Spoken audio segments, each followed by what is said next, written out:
Hey guys, today we're going to do a video doing the complete disassembly of the Invert Halo 2 paintball hopper. So we're going to go ahead and dig right into this. First thing I did want to mention is I don't have a stock lid. I have the Exalt speed feeds. I've already loosened it up so we can just take this off. If you're using Exalt, that's fine. If you're using lid, I'll get to how you take that off in a second. It's pretty simple. First thing you're going to want to do is you're going to want to undo the screws. You got one here, here, here, and then you've got one here and in the battery door and down here on the feed neck. So, and you also have the one here. So you basically got 4 long ones in these 2 slots back here. You've got a shorter one here in the nose and in the battery door, and then the shortest one in the feed neck area. I've already taken the screws out pretty much, just need to loosen them up a little bit here. You'll probably need to take them out all the way. But just to save time on the video, I've already done that. Let me finish taking out the battery door screw, setting it to the side here, and then the nose screw here.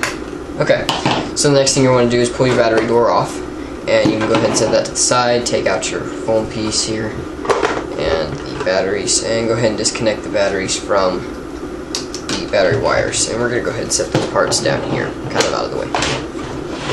Make sure you don't lose your screws, and then the next thing you're going to do is just simply pull up on the right half or whichever half of the shell and just pull it straight up.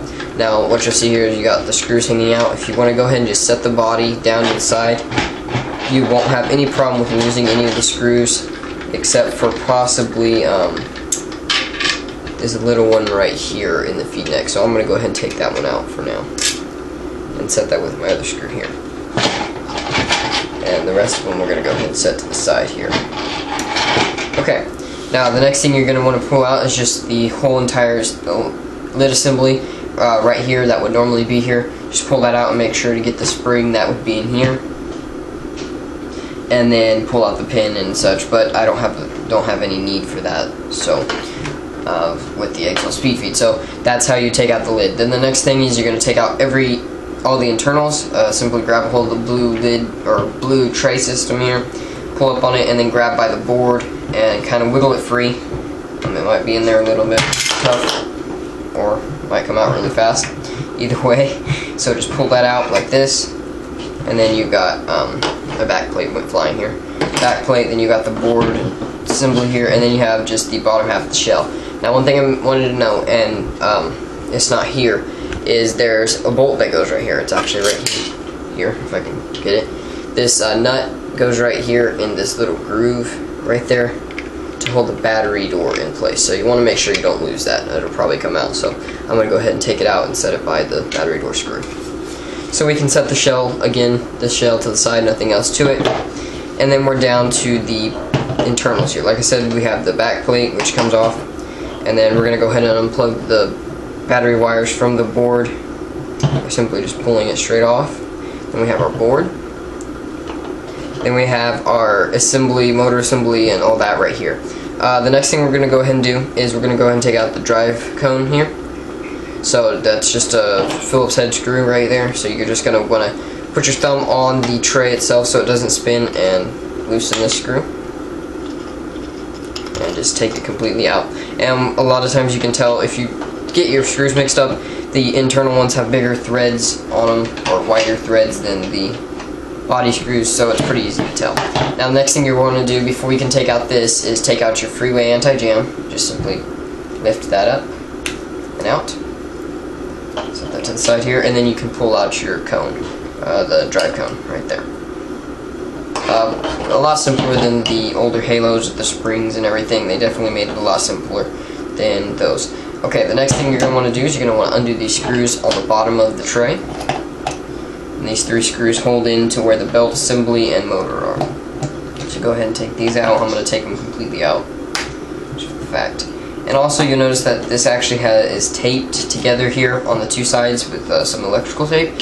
You can choose to take those off if you like. I keep them on there just because it does hold the wires, battery wires, and well, not the eye wires, but the battery wires and the board wires in place to where they need to go. So I would leave them on for now. Now that once you've removed those 3 screws, you can simply pull this straight up and out, and you will see your gears and everything inside. You want to make sure you don't lose the ball bearings. These emotionally will stay in, but every now and then will fall out. You're going to want to go ahead and remove this pin off of this side if it sticks in there or if it sticks in the other. We're going to go ahead and remove that because it will be needed when putting it back together. It will be needed in a certain spot. So the next thing you have here is your the pulley and the belt system here, just like a large O-ring. And then you have your actual motor, or your gear assembly and drive shaft here. Okay, the next thing we're going to be doing here is just pulling out the motor. So go ahead and grab a hold of the motor here, just pull it out of the slot. You don't have to do that, but if you're taking it completely apart, you could take the motor out, you know, and replace the motor if something goes bad or whatever. And that's pretty much it, guys. The one thing that is needed to state here is to remove this gear from the shaft. You need to undo the C-clip. So, handy dandy little screwdriver here. Not so handy. Let me get a little bit bigger one here. And when undoing these, you want to make sure you do not lose them because they can fly off. So that's what I'm trying to avoid here. Okay, and there we go. Now that that's off, now the drive pin or drive shaft comes right out. And one thing I wanted to mention is the rounded off end here that doesn't have the hole in it. That goes down, and then your gear assembly with the raised part goes down on top of that. So when you look at it, it should be the part with the hole, the end with the hole is flat on this side, not raised up like this. So that's how that goes in there. Okay, guys, I think that's pretty much taken everything apart you can. If you'd like to, you can remove the wires. I've just got them taped on here the way I like them, so I'm not going to do that. But if you would like to, you can. Other than that, that's pretty much it, guys. So go ahead, and if you're needing to put it back together, go check out my other video. I'll have the reassembly, or I might add it to the end of this video, however that works. So thanks again.